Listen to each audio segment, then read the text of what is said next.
What God does to the narcissist who hurt you. There are experiences that hurt, and there are experiences that quietly reorganize the inner life. Narcissistic abuse belongs to the second kind. When a person who once claimed to care for you instead manipulates your trust, distorts your words, and undermines your sense of what is real, the damage goes far beyond emotion. Something essential inside you begins to shift. You do not merely feel betrayed, you begin to question your own perception. Memories lose their sharpness. Certainty becomes hesitant. What once felt solid starts to feel unstable. This is why life with a narcissist does not collapse all at once. It erodes, it unsettles, it leaves you functioning on the outside while slowly dislocating you on the inside. You replay conversations, wondering whether you misunderstood. You second-guess reactions that once came naturally. Even your moral instincts begin to feel unreliable, as though truth itself has become difficult to hold. The narcissist's power does not come from strength in the usual sense. It comes from confusion. They do not dominate by force, but by rearranging meaning. They speak with confidence while planting doubt. They accuse while appearing composed. They harm without leaving visible marks. Over time, the soul learns to pause before trusting its own discernment, and that hesitation becomes a quiet form of captivity. This is where a deeper disturbance often takes root, not dramatic, not obvious, but profoundly unsettling. You may still believe in God, you may still pray, yet beneath those prayers rests a question you rarely allow yourself to articulate. If truth matters, if goodness matters, how could deception be allowed to operate so freely and do this much damage without consequence? That question is not rebellion. It is the mind trying to reconcile faith with lived reality. The abuse you endured was not chaotic on the surface. It was calculated, subtle, and hidden. And because it did not resemble the kinds of evil that are easily condemned, you were left carrying an injury that felt difficult to explain, even to yourself. In this quiet confusion, something else begins to happen. A longing forms not for revenge, but for moral order, a desire for the universe to make sense again, for truth to regain weight, for reality to feel trustworthy. And almost without realizing it, your attention starts turning outward, watching the one who caused the harm, measuring outcomes, waiting for something to shift that will restore balance. It is here, in this unresolved tension between what was done and what appears to have happened afterward, that the question of justice begins to press inward, and the silence surrounding it starts to feel heavier than the wound itself, drawing the soul toward a deeper confrontation with how God acts when wrongdoing is real. But consequences are not yet visible. God's justice is not immediate, but it is never absent.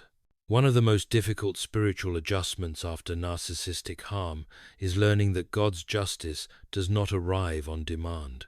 When someone has violated your trust, distorted your reality, and walked away without visible consequence, the soul instinctively longs for immediacy.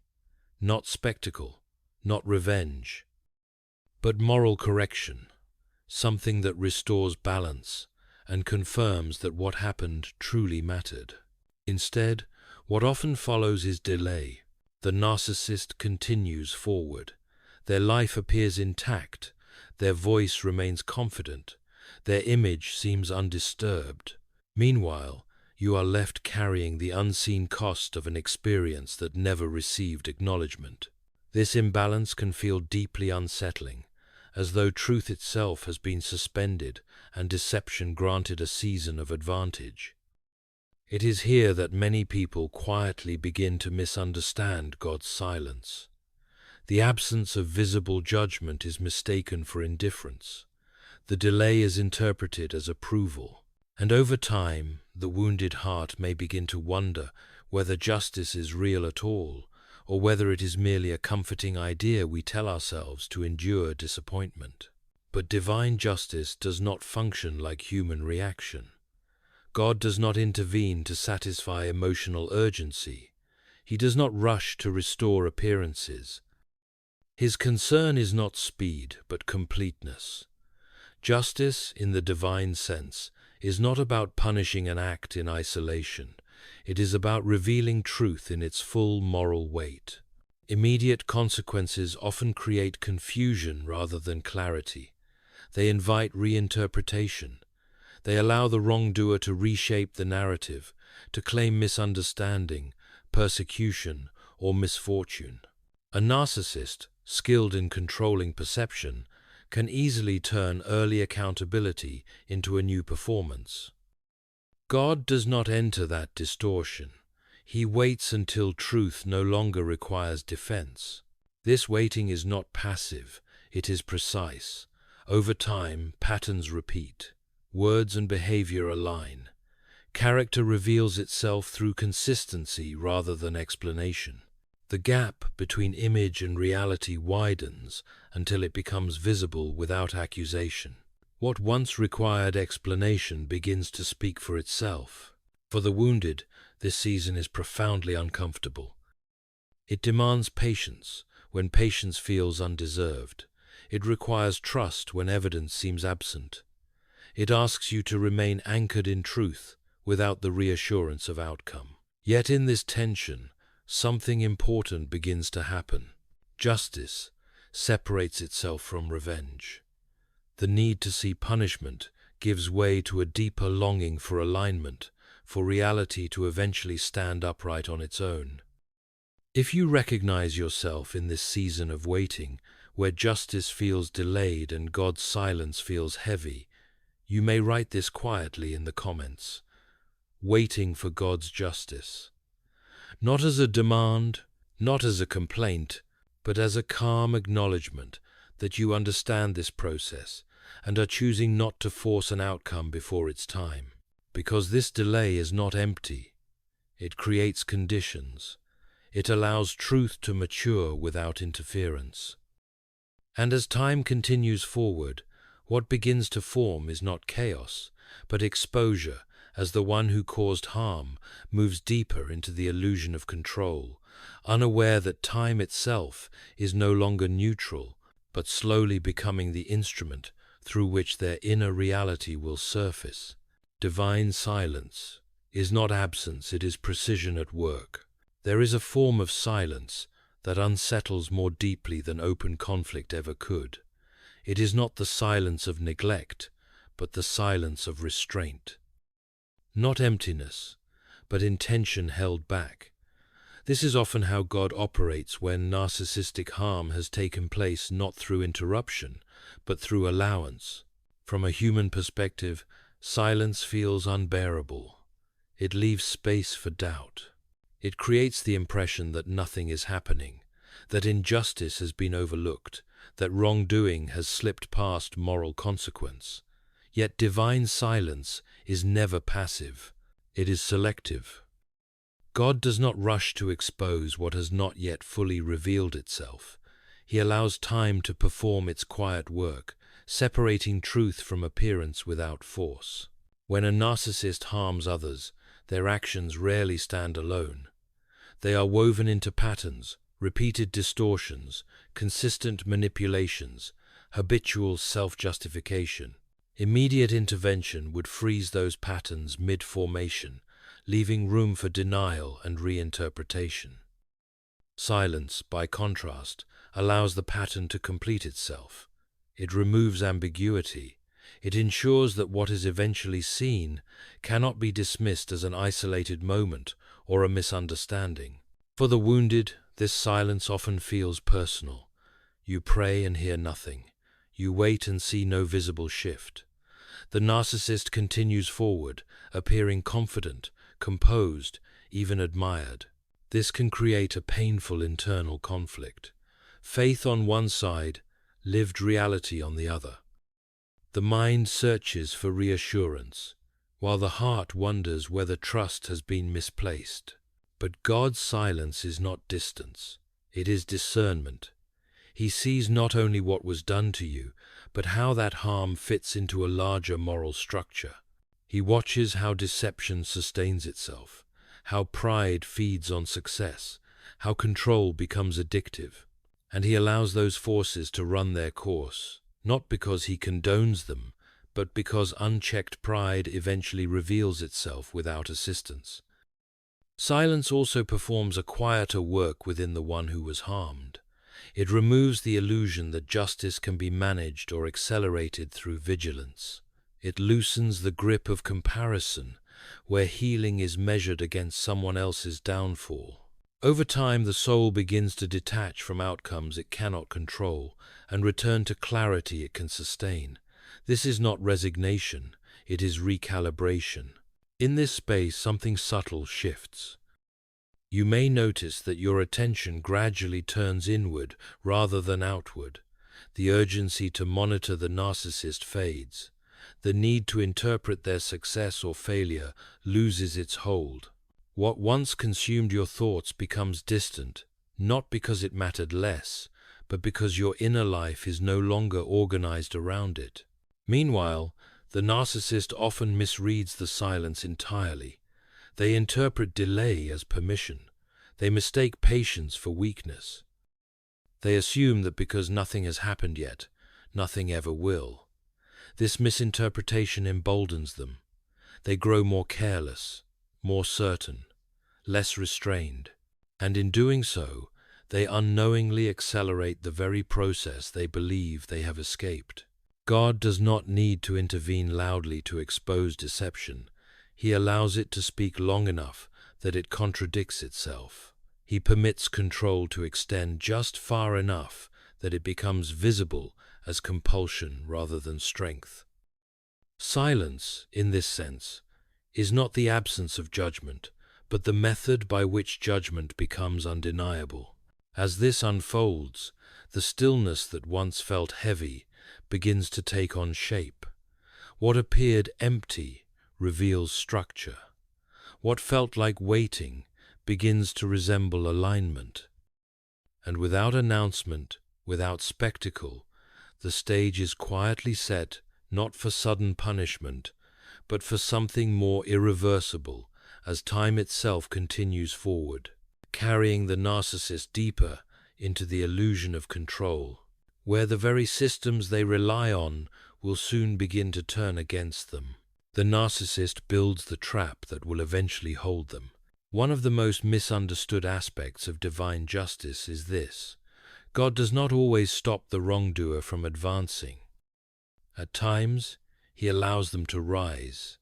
He permits their confidence to grow, their influence to expand, their sense of control to deepen. To the wounded observer, this can feel intolerable, as though injustice is being rewarded rather than restrained. But what appears as advancement is often construction. The narcissist's life is built on a carefully managed illusion, an image reinforced by charm, selective truth, and control over perception. This structure requires constant maintenance.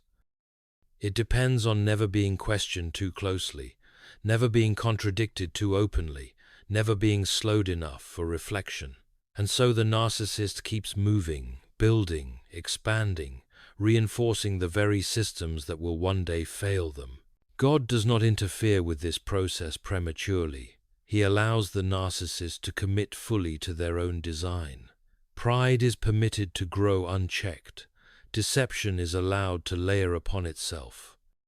Control is exercised again and again, until it is no longer subtle, no longer strategic, but habitual. What once looked like intelligence begins to resemble obsession. What once appeared confident begins to feel rigid. This is not mercy in the sentimental sense. It is exposure in preparation. When a person is interrupted too early, they retain plausible deniability. They can claim bad timing, unfair treatment, or external interference. But when they are allowed to proceed freely, their choices become unmistakably theirs. Responsibility is no longer shared with circumstance. The structure stands exactly as they built it. The narcissist believes they are securing themselves. In reality, they are narrowing their options. Each lie requires another. Each manipulation reduces flexibility. Each act of domination isolates them further from genuine connection. What they call power becomes dependence. Dependence on admiration, on control, on the continued compliance of others. Over time, this architecture of ego grows tall but brittle. It lacks depth because it was never grounded in truth. It lacks resilience because it was never tested by humility. And the higher it rises, the more visible its instability becomes. The very scale of the illusion makes collapse inevitable. From the outside, it may seem that God is allowing injustice to flourish. From within the moral order, something far more exact is happening. The narcissist is being given full ownership of their trajectory.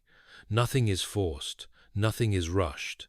Their life becomes a record of their priorities, their values, and their refusals. This is why divine justice often feels slow. God is not interested in partial consequence. He is interested in unmistakable outcome. He allows the narcissist to walk far enough down their chosen path that turning back would require the very humility they have consistently rejected. And as this structure continues to rise, supported only by performance and control, it enters a new relationship with time itself. What once protected the illusion now begins to pressure it. Repetition replaces novelty. Consistency replaces charm. And without realizing it, the narcissist steps into a season where the same mechanisms that elevated them will begin to strain under their own weight, as time quietly shifts from ally to adversary, preparing the ground for what exposure will soon require. Time becomes the narcissist's greatest adversary. Narcissists believe they understand time. They rely on it. They use it to their advantage. They assume that if something has not been exposed yet, it never will be. Delay in their mind equals safety. Silence becomes confirmation. Survival becomes proof of superiority. But time, when governed by God, does not function as neutrality. It functions as revelation. The narcissist's strength is not endurance. It is momentum. They thrive on novelty, on shifting narratives, on staying one step ahead of scrutiny. What they fear most is not confrontation, but consistency, the slow accumulation of patterns that cannot be explained away. Time supplies exactly that. As months and years pass, repetition replaces surprise. Behaviors recur. Stories contradict themselves. Relationships fracture in similar ways. What once seemed like isolated misunderstandings begins to form a recognizable shape. People who were once confused begin to notice patterns without being prompted. Questions arise organically, not because someone exposed the narcissist, but because reality no longer aligns with the image being presented. Time strips away the effectiveness of charm. Performance can impress briefly, but it cannot sustain indefinitely. Eventually, people expect coherence. They look for integrity. They notice when promises dissolve, when blame is always redirected, when empathy never deepens. The narcissist, who once managed perception effortlessly, begins to feel pressure from the very continuity they cannot control. This is where their illusion starts to strain. Control requires constant vigilance. It demands emotional energy, strategic manipulation, and the suppression of dissent. Over time, that effort becomes visible. The mask tightens. Reactions grow sharper. Tolerance for challenge decreases. What once appeared confident now feels brittle. Time also reveals something else: isolation. As manipulation accumulates, genuine connection erodes. People may remain nearby, but trust thins. Loyalty becomes conditional. Admiration turns cautious. The narcissist, increasingly dependent on control, discovers that fewer people respond as predictably as before. Influence weakens not suddenly, but incrementally. From the outside, this process rarely looks dramatic. There is no single moment of exposure, no public reckoning. Instead, there is erosion, a gradual loss of credibility, a subtle withdrawal of support, a quiet recalibration of how others perceive and respond. The narcissist senses something shifting, but cannot locate it precisely. And because reflection is foreign to them, they respond by tightening control rather than examining cause. Meanwhile, time continues its work without urgency. It does not accuse, it does not argue. It simply allows reality to repeat itself until explanation becomes unnecessary. In this way, time becomes an instrument of justice more exact than punishment. It leaves no room for misinterpretation. It removes the need for defense. For the one who was harmed, this period can feel strangely anticlimactic. There is no moment to point to and say, "There it is," no clear signal that justice has arrived. But something unmistakable begins to settle. The realization that the narcissist's apparent strength was always dependent on conditions that cannot last. As time advances, the narcissist's advantage quietly dissolves. What once protected them now exposes them. What once elevated them now exhausts them. And without announcement, without confrontation, the balance begins to shift, not because anyone intervened, but because time itself has completed the work that silence began, setting the stage for a deeper transformation that no longer centers on their collapse alone, but on what has been forming within you as their influence slowly fades. While the narcissist is being exposed, you are being reformed. One of the quiet truths often missed in conversations about justice is this: God's work is never focused on the wrongdoer alone. While exposure unfolds on one side, formation is taking place on the other. And the two processes, though intertwined, do not move at the same speed or serve the same purpose. As time passes, you may begin to notice a subtle but profound shift within yourself. The sharp urgency that once dominated your thoughts softens. The need to understand every move the narcissist makes loosens its grip. You are no longer measuring your healing against their downfall. Something more stable is taking root. This is not because the harm mattered less. It is because your inner life is no longer organized around it. God's justice does not merely dismantle deception, it restores clarity. As the narcissist's illusion strains under repetition and exposure, your perception begins to steady. What once felt confusing becomes recognizable. Patterns you struggled to name now make sense without effort. You are no longer trying to prove what happened, you understand it. This is the mark of transformation rather than recovery. Recovery seeks to return to what was. Transformation creates something that did not exist before. Through waiting, silence, and restraint, your discernment has been sharpened. Your boundaries have matured. You recognize manipulation without needing to react to it. You see distortion without being pulled into it. Where the narcissist grew more rigid over time, you have grown more grounded.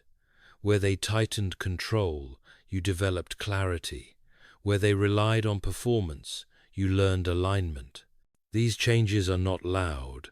They do not announce themselves, but they are unmistakable to those who carry them. This is why divine justice cannot be reduced to the moment the narcissist falls. If justice were only about punishment, it would leave you stalled in resentment, waiting for an outcome to validate your suffering. God's justice does something far more complete. It releases you from dependence on outcome altogether. As your inner life stabilizes, the narcissist's influence diminishes even before their exposure becomes obvious. Their words no longer reach you, their opinion no longer defines you, their absence, once painful, becomes irrelevant. You are no longer oriented toward them, and that reorientation is itself a form of justice. This does not mean forgiveness has been forced, or that pain has been minimized. It means truth has been integrated. You no longer need the narcissist to be wrong in public for you to be right internally. Your clarity stands on its own. And as this inner restoration completes its work, something important becomes clear. God's justice was never meant to leave you watching someone else's collapse from the ruins of your own life. It was meant to lift you out of the ruins entirely. As the narcissist continues to face the consequences of a structure built on illusion, you move forward with a steadiness that no longer depends on their trajectory. And it is from this place, grounded, clear, and no longer entangled, that the final truth begins to emerge. That justice reaches its fullest expression, not in noise or spectacle, but in the quiet moment when you realize you are no longer bound to the one who hurt you, and their fate has finally passed completely out of your hands. Justice arrives quietly, and you are no longer required to witness it. There is a moment in the work of divine justice that is rarely spoken about, because it does not satisfy the human appetite for resolution. It is the moment when justice no longer feels urgent, not because it has failed, but because it has already completed the part that mattered most. By the time God's judgment reaches its full expression, the soul that once cried out for it is often no longer standing where it began. The ache that demanded answers has softened into clarity. The fixation on outcomes has loosened. What once felt unfinished no longer asks to be resolved, and this is not loss, it is release. Human justice seeks visibility. It wants a scene, a verdict, a clear reversal of power. But divine justice moves in a different register. It does not announce itself. It settles into place. It restores order quietly, without spectacle, without requiring witnesses. When it is finished, there is nothing left to argue with and nothing left to pursue. This is why the narcissist's collapse, when it finally unfolds, so often feels strangely anticlimactic to the one who was hurt. It does not come as a dramatic reckoning. It comes as diminishing relevance, as fading influence, as a slow erosion of the control they once relied upon. The room no longer bends around them. The narrative no longer follows them. People adjust without explanation, and by the time this becomes visible, you are rarely still watching. God does not require you to remain present for another person's unraveling. He does not ask you to sit at the edge of their consequences or measure whether they have suffered enough. That kind of watching belongs to revenge, not justice. Divine justice releases you from that posture entirely. This is the difference that matters most. Revenge keeps the wounded tied to the offender. It keeps the inner life oriented outward, dependent on someone else's fall for a sense of balance. Justice, as God shapes it, dissolves that bond. It untangles your soul from their trajectory. It returns your attention to where it was always meant to rest. When God's work is complete, you are no longer waiting. Not because you received what you demanded, but because you no longer need what you once demanded. The narcissist's fate becomes irrelevant to your stability. Their outcome no longer informs your identity. Their story no longer intersects with your inner life. This is not indifference, it is freedom. The pain was real, the harm mattered, but justice has done something deeper than punishment ever could. It has restored coherence to your inner world. Truth feels solid again. Discernment no longer trembles. You are not proving, explaining, or defending what you lived through. You understand it, and that understanding no longer costs you energy. God's justice does not leave you standing over the ruins of another person's life. It leads you away from the ruins entirely. It does not ask you to celebrate, condemn, or conclude. It asks you to live grounded, clear, and no longer bound to distortion. And so the ending is not loud. It is settled, not triumphant but complete. Justice has arrived not with noise but with alignment. The universe feels upright again. Your soul stands on its own ground. And without announcement, without demand, without residue, the work has finished, leaving you free to walk forward without carrying what was never yours to hold.